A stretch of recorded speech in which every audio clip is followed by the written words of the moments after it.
बिस्मिल्लाहिर्रहमानिर्रहीम। Dear students, अस्सलाम वालेकुम। फर्स्ट ईयर फिज़िक्स के हम 2 लेक्चर कर चुके हैं, पढ़ चुके हैं। आज हमारा लेक्चर नंबर 3 डिराइव्ड यूनिट्स। इससे पहले जो हमने लास्ट लेक्चर पढ़ा था, लेक्चर नंबर 2 के अंदर जो चीज़ें हमने पढ़ी थी वो मैंने साइड पे लिख दी हैं। उसमें हमने फिज़िकल क्वांटिटीज़ के बारे में पढ़ा था, जिनको उर्दू में कहा जाता है तभी मिकदारें। उसके बाद उसकी टाइप्स पढ़ी थी, 2 टाइप्स आपको बताई थी। आपको कहा था कि ऑब्जेक्टिव में भी आ सकता है कि फ़िज़िकल क्वांटिटीज़ की कितनी टाइप्स होती हैं, तो 2 होती हैं। आपने 9th में भी पढ़ा हुआ है। नंबर 1 आपने पढ़ा बेस क्वांटिटी और दूसरे नंबर पे पढ़ा था डिराइव्ड क्वांटिटीज़, यानी बुनियादी मिकदारें और माखूज़ मिकदारें। फिर मैंने आपको बुनियादी मिकदारें यानी जो बेस क्वांटिटीज़ हैं उनकी तादाद, उनके नाम और उनके यूनिट भी बताए थे। उसके बाद हमने पढ़ा था यूनिट के बारे में कि यूनिट क्या होता है, इसको मैंने डिफ़ाइन किया था। फिर उसके बाद यूनिट के हवाले से एक सिस्टम है जिसको इन शॉर्ट SI कहा जाता है, यानी सिस्टम इंटरनेशनल या इंटरनेशनल सिस्टम ऑफ यूनिट्स, इसके बारे में बताया था आपको। तो उसके बाद यूनिट की अक़साम SI में, सिस्टम इंटरनेशनल में यूनिट की कितनी अक़साम हैं आपको बताया था कि 3 अक़साम हैं। Number 1 base unit, number 2 derived units और तीसरे नंबर पे है सप्लीमेंट्री यूनिट्स। तो भाई हमने बेस यूनिट को पढ़ लिया था और उसकी एक टेबल भी बना दी थी। आज हम आगे चल रहे हैं डिराइव्ड यूनिट्स क्या होते हैं। अब क्योंकि जो फिजिकल क्वांटिटीज़ हैं उसमें एक टाइप है डिराइव्ड क्वांटिटीज़। मैंने कहा था कि वो क्वांटिटीज़ हैं, वो मिकदारें हैं जो बनी हुई हों, जो दूसरी मिकदारों से बनी हुई हों, उनको कहा जाता है डिराइव्ड क्वांटिटीज़। तो अब इन डिराइव्ड क्वांटिटीज़ के जो यूनिट होंगे, जो स्टैंडर्ड होंगे, जो म्यार होंगे, उनको हम क्या नाम देंगे? Derived units. तो डेफिनेशन बनेगी इसकी, the units of derived quantities are called derived units.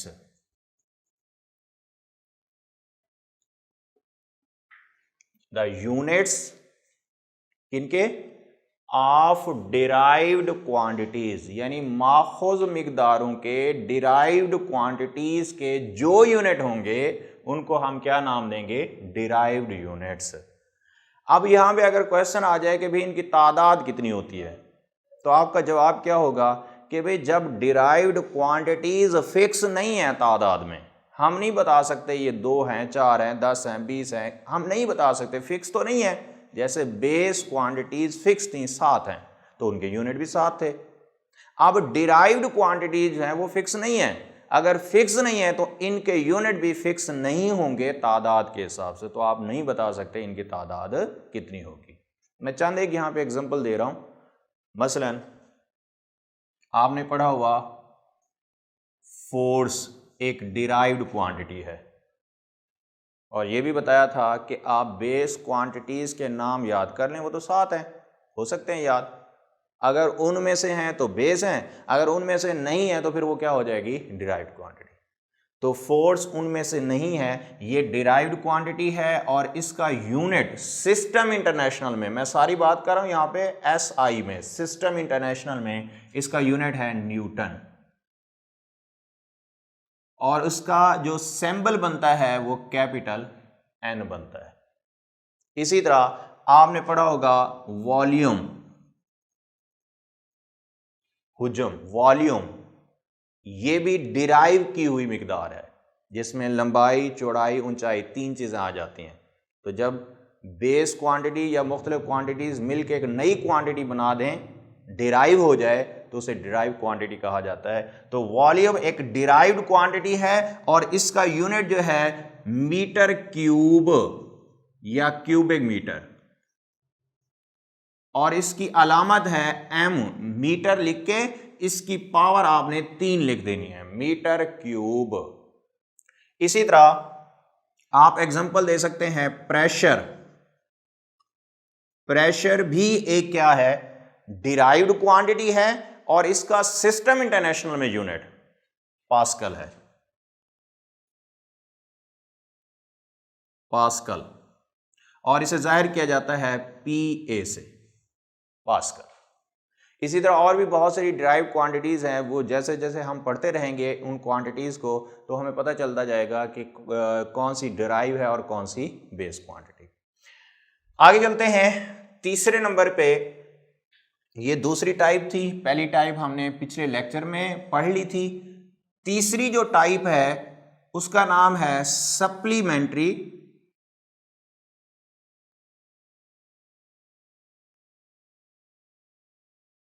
Units. Supplementary units. अब पिछले लेक्चर में आपको समझाया था कि भाई जो फिजिकल क्वांटिटीज हैं उनकी अकसाम तो दो हैं, एक है बेस क्वांटिटी और एक है डिराइव्ड क्वांटिटी। लेकिन जब हम यूनिट्स की अकसाम पढ़ते हैं तो वो तीन हो जाती हैं, बेस यूनिट, डिराइव यूनिट्स और तीसरे नंबर पे क्या है, सप्लीमेंट्री यूनिट्स।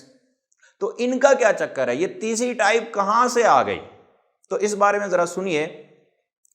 कुछ क्वांटिटीज ऐसी थी, और वो कौन सी क्वांटिटी हैं, प्योर ज्योमेट्रिकल एंगल, जो जाविये होते हैं, जो एंगल्स होते हैं, ये ना तो फिट आ रहे थे बेस क्वांटिटी में इनकी डेफिनेशन, और ना ही इनकी डेफिनेशन फिट आ रही थी डिराइव क्वांटिटी में। तो फिर साइंटिस्ट ने इनकी अलहदा ही कैटेगरी बना दी। तो इनके जो यूनिट होंगे इनको हम नाम देंगे सप्लीमेंट्री यूनिट्स। ठीक है, अगर आपको डिफाइन करना पड़ जाए कि क्या होते हैं सप्लीमेंट्री यूनिट्स, तो आप कहेंगे the units of pure geometrical angles are called supplementary units. देखें definition, the units of pure geometrical angles are called supplementary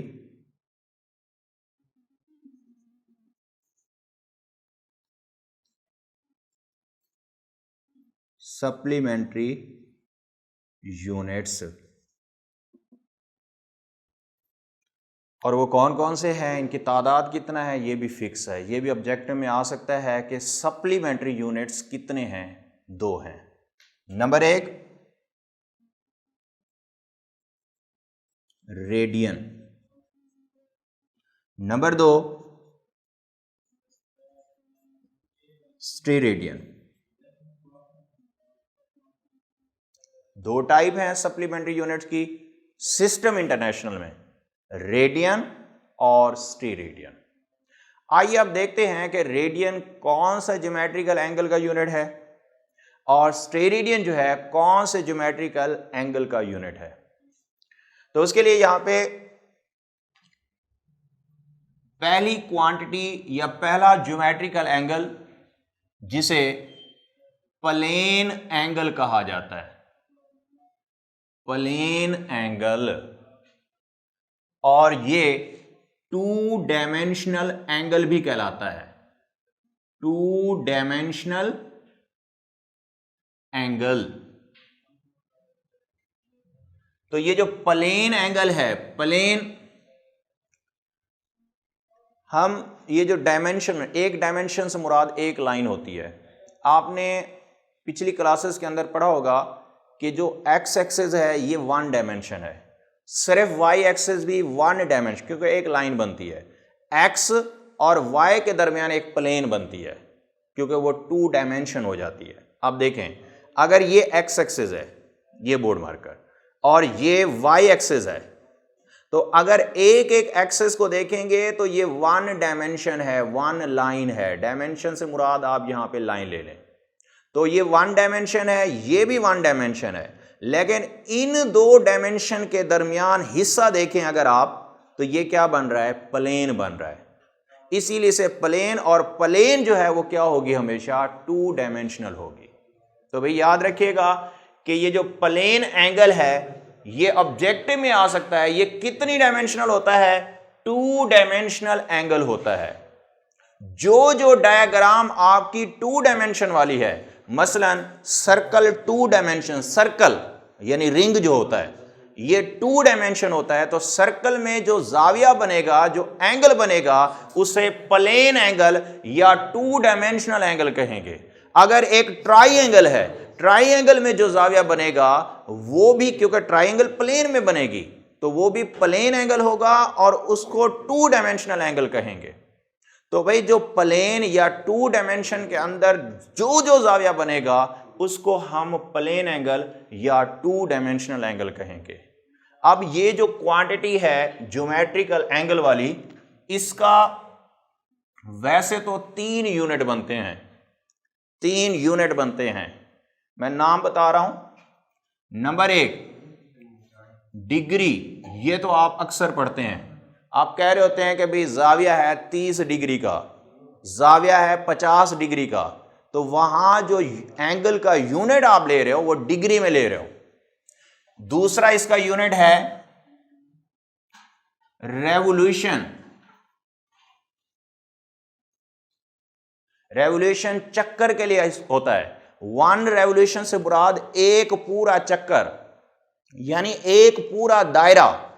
इसी तरह और एक रेवोल्यूशन में आपको अगर याद हो या आपने पढ़ा हो कि एक चक्कर या एक रेवोल्यूशन में 360 डिग्री बनते हैं। एक रेवोल्यूशन में तकरीबन कितने बनते हैं, 360 डिग्री। इसी तरह तीसरा इसका जो यूनिट है इस क्वांटिटी का, वो है रेडियन, और ये SI है सिस्टम इंटरनेशनल में, इसका यूनिट यही रेडियन है। वैसे हम डिग्री और रेवोल्यूशन भी ले सकते हैं, लेकिन ये SI नहीं है। SI कौन सा है, रेडियन। अब यहां पे मैं एक फार्मूला बता रहा हूं, आपकी बुक के अंदर नहीं लिखा हुआ, लेकिन आपको ये याद रखना है। वो फार्मूला ये है, ये जो प्लेन एंगल है, अगर मैं इसको थीटा से जाहिर करूं, तो ये प्लेन एंगल थीटा हासिल किया जा सकता है आर्क लेंथ को तकसीम कर दें रेडियस पे।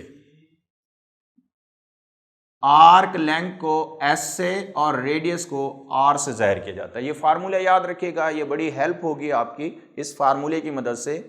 और वैसे भी चैप्टर नंबर 5 के अंदर जब हम पहुंचेंगे तो ये फार्मूला आपको याद रखना ही है। तो भाई थीटा यानी प्लेन एंगल की बात हो रही है। अगर हासिल करना है तो आर्क लेंथ को तकसीम करना होगा रेडियस पे।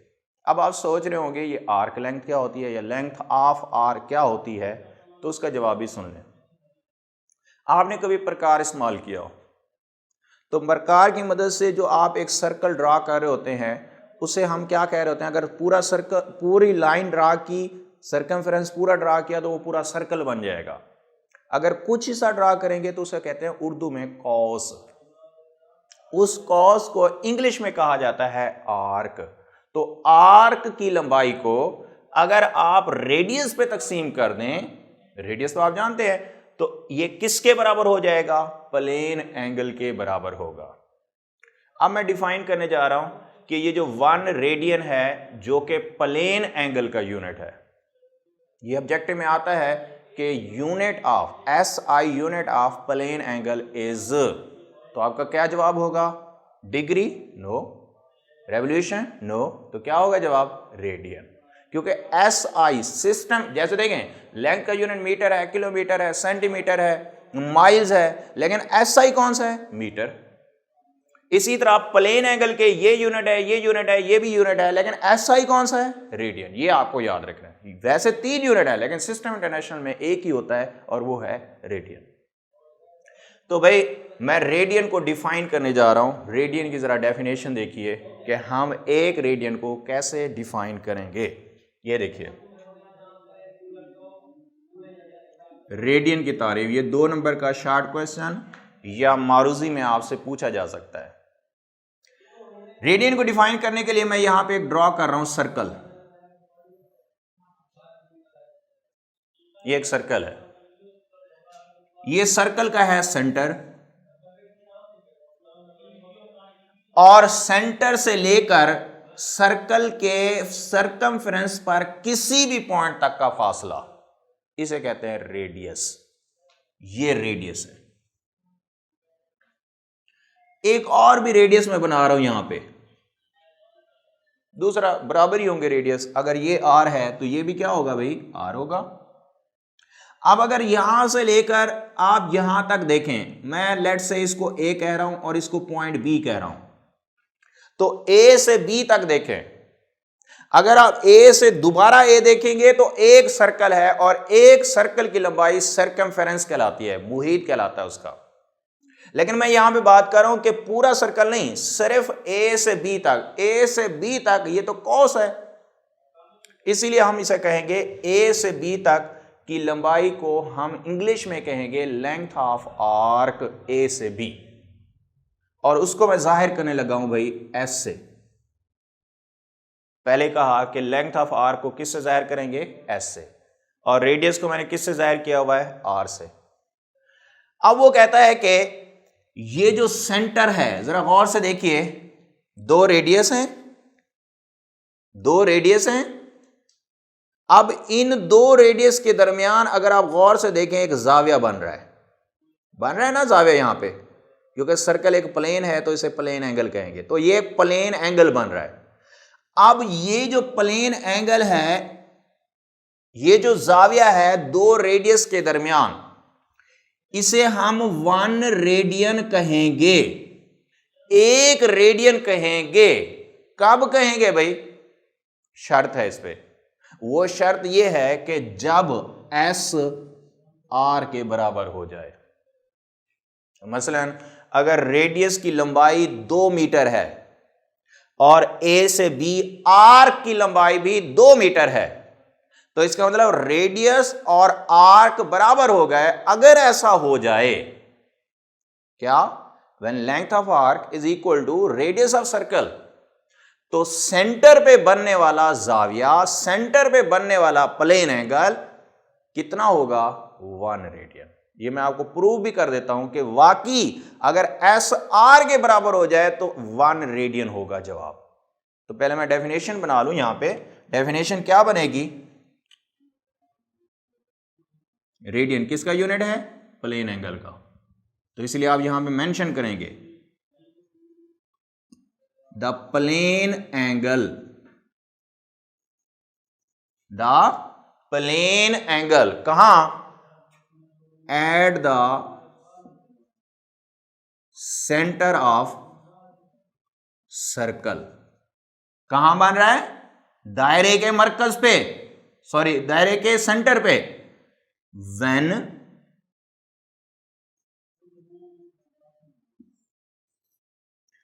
length of arc, ये कंडीशन अप्लाई कर रहा हूं, when length of arc is equal to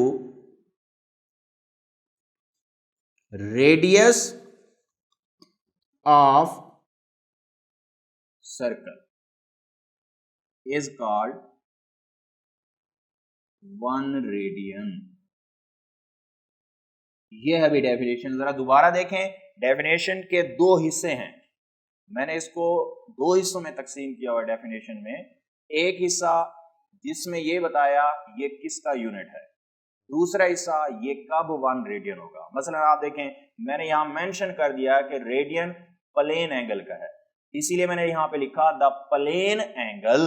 radian plane angle होता है कहां, at the centre of circle, दायरे के मरकज। और कब होगा ये 1 रेडियन, व्हेन, अब मैं कंडीशन लगा रहा हूं, जब लेंथ ऑफ आर्क यानी कॉस की लंबाई, कॉस की लंबाई इज इक्वल टू, बराबर हो जाए किसके, रेडियस ऑफ सर्कल, दायरे के रेडियस के बराबर हो जाए, तो जाविया 1 रेडियन होगा। यह है डेफिनेशन 1 रेडियन की। मैं अब आपको प्रूफ देता हूं। ऊपर मैंने फार्मूला लिखा theta is equal to S over R. अब आप खुद सोचें कि अगर एस आर के बराबर है, अगर एस आर के बराबर है, आर के बराबर है, तो इक्वेशन नंबर 1 में पुट करें जरा। इक्वेशन नंबर 1 में जब हम पुट करेंगे तो theta is equal to S, क्योंकि आर के बराबर है तो एस बटे एस समझ लें या आर बटे आर समझ लें, है तो बराबर, तो इसलिए ये कट जाएंगे। जब कटेंगे जवाब क्या आ जाएगा 1। कितना जवाब आ गया 1 रेडियन, क्योंकि यूनिट जो है इसका क्या होता है थीटा का रेडियन।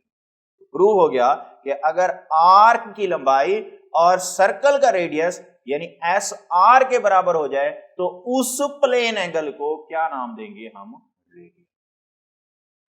दूसरा जो सप्लीमेंट्री यूनिट था इसका नाम है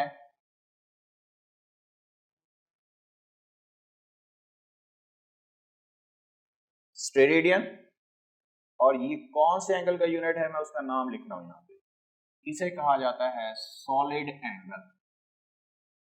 क्या कहा जाता है सॉलिड एंगल। ये दूसरा जाविया है, दूसरा एंगल है। मैंने कहा था कि प्योर ज्योमेट्रिकल एंगल्स वो कौन कौन से हैं, प्लेन एंगल जो कि 2 डायमेंशनल होता है, दूसरा कौन सा है सॉलिड एंगल जो कि 3 डायमेंशनल होता है। ये क्या होगा 3 डायमेंशनल एंगल। 3 डायमेंशनल एंगल ये कहां बनता है, इसकी मैं आपको एग्जांपल देता हूं। 3 डायमेंशनल जिसमें लंबाई चौड़ाई और ऊंचाई आ जाए, यानी जो जगह घेरते हो, जिसका वॉल्यूम हो, जिसका हुजम हो, वो होती है। मसलन बॉल को देख लो, जो बॉल होती है स्फेरिकल शेप में होती है, उसकी लंबाई भी है, उसकी चौड़ाई भी है, उसकी ऊंचाई, यानी जहां रखेंगे वो जगह घेरेगी, एक हुजम घेरेगी। जैसे ये कमरा, पूरा कमरा इसकी लंबाई भी है, चौड़ाई भी है, ऊंचाई भी है, तो इसका भी हुजम है, ये 3 डायमेंशनल हो जाएगी। लेकिन अगर आप कमरे की दीवार को देखेंगे, सिर्फ दीवार को, तो उसकी लंबाई और चौड़ाई है, तो वो प्लेन है, वो बिल्कुल प्लेन है। लेकिन पूरे कमरे को देखेंगे, उसकी लंबाई भी, आप कोने को देख लें किसी भी कमरे के, उसकी लंबाई है, उसकी चौड़ाई है और उसकी ऊंचाई भी है, तो वो क्या हो जाएगा 3 डायमेंशनल। तो भाई ये सॉलिड एंगल 3 डायमेंशनल है। ये कहां बनता है, जो जो चीज जगह घेरती होगी 3D होगी, उसमें जो जाविया बनेगा वो क्या होगा सॉलिड एंगल। मसलन इसके एग्जांपल मैं आपको देने लगा हूं। स्फेरिकल शेप शक्ल की मैंने आपको मिसाल दी। इसमें चले आप अपने माइंड में लें कि आपके सामने एक तरबूज है, एक तरबूज सराइकी में कहते हैं हिंदवाना, तो एक तरबूज है। हम क्योंकि वो तरबूज जो है उसकी लंबाई चौड़ाई ऊंचाई जहां रखेंगे वो जगह घेरेगा, वो 3D है, उसमें जो जाविया बनेगा वो सॉलिड एंगल होगा। खैर हम तो यहाँ डिफाइन करना चाह रहे हैं किसको, स्टेरेडियन को, कि स्टेरेडियन सॉलिड एंगल कितना होता है। पहले मैं आपको यहाँ पे फार्मूला बता दूं, जैसे यहाँ फार्मूला बताया था आपको प्लेन एंगल के लिए, अब मैं आपको बता रहा हूँ सॉलिड एंगल के लिए फार्मूला। इससे आपकी हेल्प हो जाएगी डेफिनेशन बनाने में, और वो फार्मूला ये है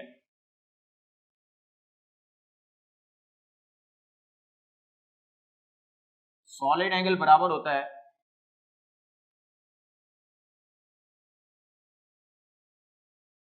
एरिया ऑफ सरफेस, सरफेस का एरिया बताऊंगा कि कौन सा सरफेस, इसको अगर तकसीम कर दिया जाए स्क्वायर ऑफ रेडियस पे, तो आपको जवाब मिलेगा solid angle. Area of surface को मैं अगर ए से जाहिर करूं और रेडियस का स्क्वायर मुरब्बा आर स्क्वायर से जाहिर करूं, तो ये फार्मूला बन गया ए बटे आर स्क्वायर। अब हमने डिफाइन करना है किसको, स्टेरेडियन को, क्योंकि सॉलिड एंगल का जो एसआई यूनिट था वो क्या था स्टेरेडियन। इसको मैंने डिफाइन करना है स्टेरेडियन क्या होता है। तारीफ देखें, बल्कि पहले डायग्राम देखें, डायग्राम से कोशिश करता हूं समझाने की, फिर उस चीज को जो हमें समझ आएगा डायग्राम से उसको हमें अल्फाज में कहना है, डेफिनेशन बन जाएगी। देखिए फर्ज करें ये सफेयर है, आपको लग रहा है कि जैसे ये सर्कल है, क्योंकि ये जो बोर्ड है ना, ये बोर्ड प्लेन है, तो प्लेन 2 डायमेंशनल होता है। हम इसके ऊपर 3 डायमेंशनल नहीं बना सकते, बनाने के लिए फिर वो अलग टेक्निक्स होती हैं। तो यहाँ पे जो सर्कल हम बना रहे हैं, बज़ाहिर आपको सर्कल लग रहा है, आपने इसको सोचना है कि ये सफेयर है, यानी ये सोचना है कि ये तरबूज है, ये तरबूज रखा हुआ है। अब आपने करना क्या है, इसको डिफाइन करने के लिए बता रहा हूं आपको। अब आपने क्या करना है, एक चाकू लेना है, चाकू लेना है, इस तरबूज के अंदर से एक पीस निकालना है, जैसे उसरा की कहते हैं चत्ती, यानी चखने के लिए कि मीठा है या नहीं है, तो इसके अंदर से आपने एक पीस बाहर निकालना है। लेकिन कैसे, जैसे मैं बता रहा हूं वैसे निकालना है। आपने इस चाकू को तरबूज के अंदर घुसाना है और सेंटर तक ले जाना है, आर पार नहीं करना, सेंटर तक ले जाना है। ये देखिए, ये आप जो है सेंटर तक ले गए। उसके बाद क्या करना है, इसको घुमाना है गोल गोल कोन की शक्ल में, जैसे कोन होता है, यानी जो नोक है वो सेंटर पे रहे, आपने इसको गोल गोल घुमाना है, ये कुछ इस शक्ल का बन जाएगा। मैं इसको सेंटर तक ले गए थे, इसको गोल गोल घुमाया, ये कुछ इस शक्ल का बन गया।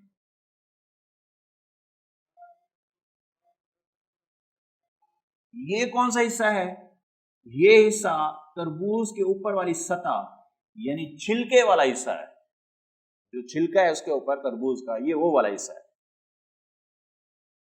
अब जरा गौर से देखें, अगर ये सफेयर का सेंटर ओ पर हो और सफेयर का रेडियस जो है आर हो, तो जरा देखें सेंटर पे एक जाविया बन रहा है, यानी इस कोन के ऊपर क्या बन रहा है, एक जाविया बन रहा है। तो हम कह रहे हैं कि ये जो जाविया है ये सॉलिड एंगल होगा, और यही सॉलिड एंगल 1 स्टेरेडियन कब बनेगा, उसकी क्या कंडीशन है, उसका जवाब सुनिए। जब एरिया ऑफ सरफेस बराबर हो जाए, यानी इसका एरिया, इसका जो मैंने शेड किया हुआ है, ये जो छिलके वाला हिस्सा है, अगर इसका एरिया बराबर हो जाए आर स्क्वायर के, यानी रेडियस के मुरब्बा के बराबर हो जाए एरिया, तो फिर इस सॉलिड एंगल को जो सेंटर पे बनेगा वो 1 स्टेरेडियन होगा। डेफिनेशन देखें, मजीद क्लियर हो जाएगी। इससे मिलती जुलती है, इससे मिलती जुलती है। यहां कहा था द प्लेन एंगल, और यहां कहेंगे द सॉलिड एंगल। इससे वाज़ेह हो जाएगा कि स्टेरेडियन किसका यूनिट होता है, सॉलिड एंगल का। द सॉलिड एंगल कहां, at the centre of sphere. पहले क्या कहा था, at centre of circle. Circle 2 dimensional है, सफेयर 3 डायमेंशनल है, इसीलिए सॉलिड एंगल 3 डायमेंशनल है और प्लेन एंगल जो है वो 2 डायमेंशनल है। The solid angle at centre of sphere, कब, व्हेन, अब मैं कंडीशन लगा रहा हूं जैसे यहां लगाई थी, when area of surface is equal to square of radius। जब area of surface square of radius के बराबर हो जाए तो उस सॉलिड एंगल को क्या कहेंगे, स्टेरेडियन। तो ये डेफिनेशन है इज कॉल्ड। अब अगर फार्मूले के मुताबिक देख लें आप कि एरिया स्क्वायर ऑफ रेडियस के बराबर हो जाए तो ये कट जाएंगे, जब ये कट जाएंगे तो जवाब कितना आ जाएगा, 1। इसलिए मैंने कहा सॉलिड एंगल 1 स्टेरेडियन होगा। शर्त क्या है, area of surface square of radius के बराबर हो जाए। तो ये डेफिनेशन थी स्टेरेडियन की। अब इनसे रिलेटेड जो ऑब्जेक्टिव हैं आपसे पूछी जा सकती हैं उनके लिए अगर आपको फार्मूला याद है तो बड़ा ही आसान हो जाएगा आपको उन ऑब्जेक्टिव का जवाब देना या उनकी रीजन भी बताना। मसलन एक ऑब्जेक्टिव आती है कि भाई अगर आर्क की लंबाई रेडियस के बराबर हो तब तो प्लेन एंगल जो है वो 1 रेडियन होगा। अगर एस आर के बराबर हो तो तब तो 1 रेडियन है। अगर वो कहे कि पूरे सर्कल के लिए कितना होगा, plane angle for whole circle, पहले कहा सिर्फ थोड़ा सा आर्क थी और आर्क रेडियस के बराबर थी तो 1 रेडियन है। अब वो सवाल कर रहा है कि plane angle for whole circle कितना होगा, तो आइए फार्मूले से जवाब निकाल लेते हैं। ये फार्मूला आपको बताया कि अब वो कह रहा है कि एस पूरे सर्कल के लिए है और पूरे सर्कल के लिए लंबाई याद रखें ये होती है 2 पाई आर। पूरे सर्कल के लिए इसे सरकमफेरेंस कहा जाता है और सरकमफेरेंस की लंबाई 2 पाई आर होती है, ये आपको याद रखना होगा। तो 2 पाई आर डिवाइडेड बाय क्या कर दें, आर, आर आर से कैंसिल हो जाएगा, कितना आ जाएगा जवाब 2 पाई रेडियन। पहले हम कह रहे थे एस आर तो कट गया तो जवाब 1 रेडियन आया। अब वो कह रहे हैं कि for whole circle, for whole यानी मुकम्मल सर्कल के लिए कितना प्लेन एंगल बनेगा, तो आपका जवाब होना चाहिए 2 pi radian, 2 pi radian for whole circle. इसी तरह अगर वो कहे कि सेमी सर्कल, सेमी सर्कल कहा जाता है आधे सर्कल को, अगर आधा सर्कल होगा तो आधे सर्कल की लंबाई भी आधी होगी, पूरे सर्कल की 2 पाई आर है तो आधे सर्कल की कितनी हो जाएगी, सिर्फ पाई आर। जब आप पाई आर पे तकसीम करेंगे आप खुद देखें, एस की जगह पाई आर आ जाए और डिवाइडेड बाय क्या आ जाए आर, आर आर से कट जाएगा, जवाब कितना आ जाएगा पाई रेडियन। तो ये फार्मूला है, आप बता सकते हैं कि पूरे सर्कल को कहे आधे सर्कल को कहे तो उससे आप एस की कीमत पुट कर देनी है, वो आपको याद होनी चाहिए कि पूरे सर्कल के लिए 2 पाई आर होती है, आधे सर्कल के लिए 2 निकाल दें क्योंकि आधी हो गई ना तो वो क्या हो जाएगी पाई आर, जब पुट करेंगे आपको जवाब मिल जाएगा। तो पूरे सर्कल के लिए 2 पाई रेडियन, आधे सर्कल के लिए कितना होगा पाई रेडियन। इसी तरह सॉलिड एंगल में मारूजी आती है कि for whole sphere, for whole sphere, पूरे स्फीयर के लिए सॉलिड एंगल कितना होगा, तो आइए निकाल के चेक करते हैं। हाँ जी, एरिया ऑफ सरफेस लिखना है पूरे स्फीयर का, पहले हमने कुछ टुकड़ा लिया था, अब हम बात करें कि पूरा स्फीयर। याद रखें पूरे स्फीयर का एरिया जो है उसका फार्मूला है 4 पाई आर स्क्वायर, पूरे स्फीयर के लिए, ये याद रखना होगा आपको। डिवाइडेड पे क्या आ गया R square, R square R square से कट गया, जवाब कितना आया 4 पाई स्टेरेडियन, क्योंकि इसका यूनिट स्टेरेडियन है। तो एक सर्कल के लिए प्लेन एंगल 2 पाई रेडियन, एक स्फीयर के लिए सॉलिड एंगल 4 पाई स्टेरेडियन, ये मारूजी आपने याद रखना।